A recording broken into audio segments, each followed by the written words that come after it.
where it takes me. Like you said, at the end of this contract, I'll be in year 20. The best thing about it is that the year I'll be a free agent will be the same year my oldest son graduates high school.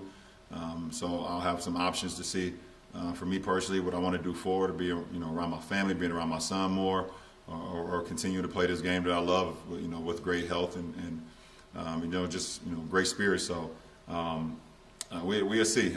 Like I said, I don't look too far in the future as far as myself. I just try to give the game as much as I can in the time being, and see what happens. So I've been blessed to be a part of this, a part of 18 straight training camps, and I'll never take that for granted.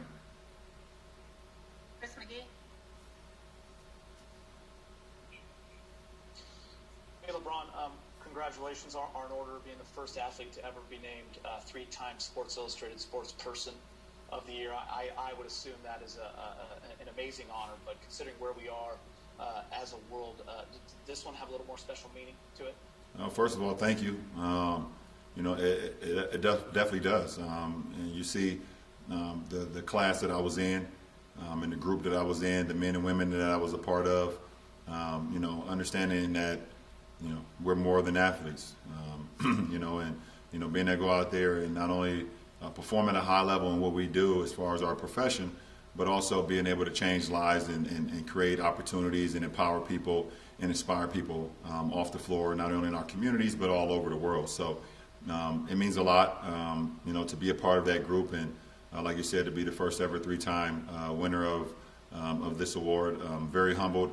It means a lot to my family and my friends, and my kids at my foundation and my school back home and my city of Akron, where I come from. It's a great time. NYP. Hey, LeBron. What was your first reaction when you heard December 22nd for a season, and how did that change kind of your off-season plans from that point forward? I was like, wow. Oh, and I said, oh.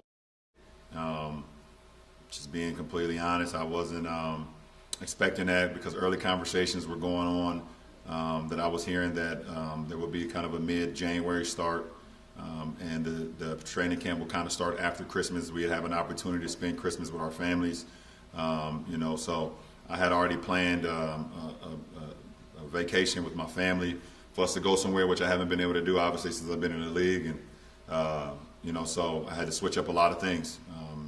Once I heard the December 22nd start, and with training camp starting, obviously this week. So, just started preparing my mind, preparing my body, trying to get as much stuff as I could do with my family, spending as much time as I could with them before getting back into the grind. So, that's what it's been about.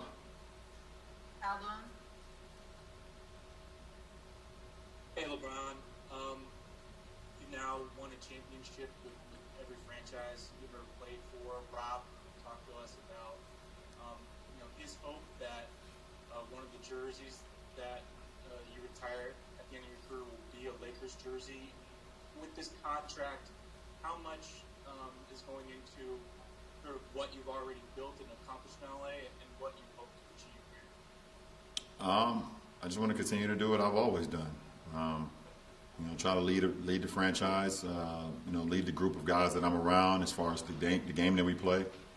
And then off the floor, just continue to inspire people on being more than what people say that they are, and carry myself personally. I understand every time I leave the house that I'm not representing just myself. I'm representing my whole family, representing my friends that's associated with me, and representing my kids at my school back home.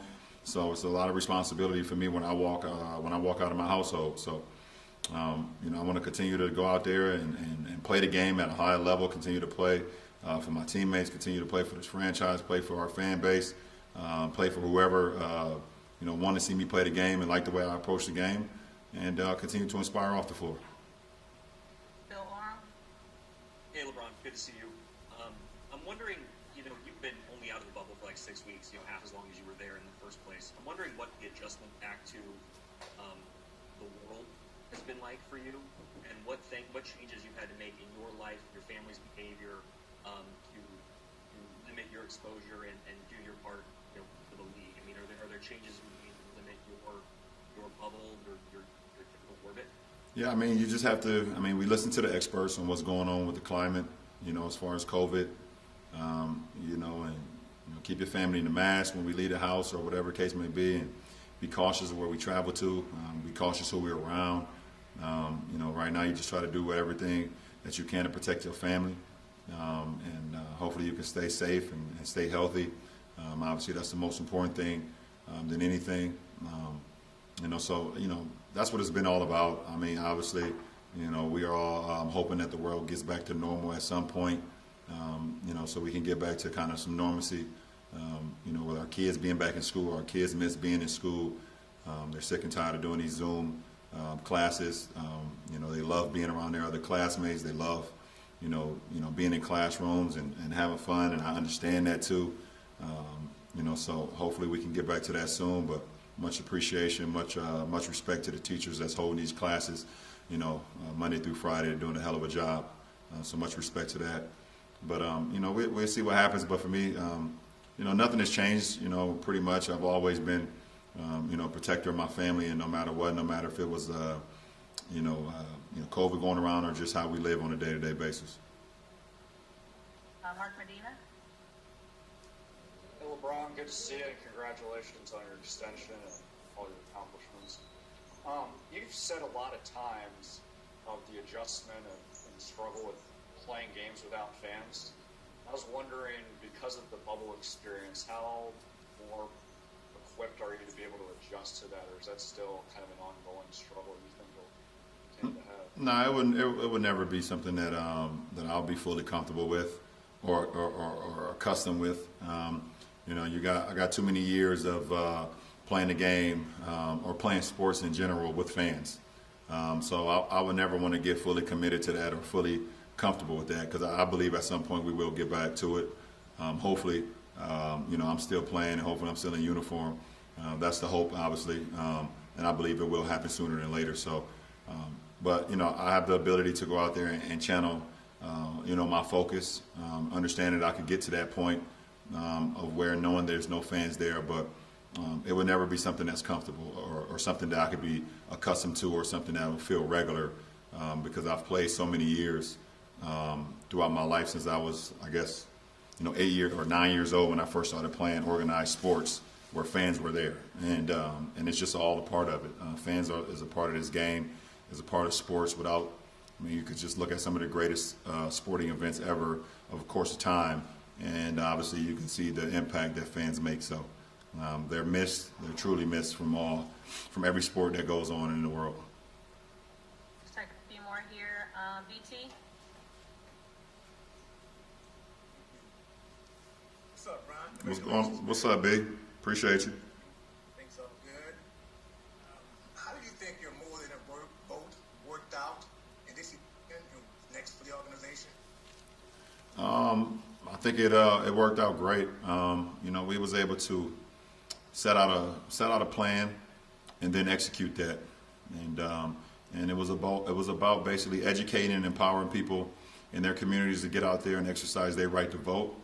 Understand their exercise, understand that their right to vote, how important it is, to vote, not only to change what's going on in America, but also change what's going on in some of their own communities. So, with the help of a lot of people, a lot of athletes, a lot of entertainers, a lot of local people that go around in their own communities that's making change, we was able to have some success. I mean, you look at the numbers through the election; it was the most turnout ever in election history of people who got out there and voted. And one thing about us, we didn't tell you who to go vote for.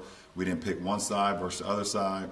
We just wanted to educate you and enlighten you and empower you and let you know how important your right is. And this is your right, because so many people lay their lives on the line to have this right. And and then growing up in the black community, a lot of people don't understand or don't feel, I don't want to say understand, they don't feel like their vote counts or them voting like it actually matters. But it does, and we saw it in the November election of how many people turned out and the change that was able to create. And we want to continue to do things.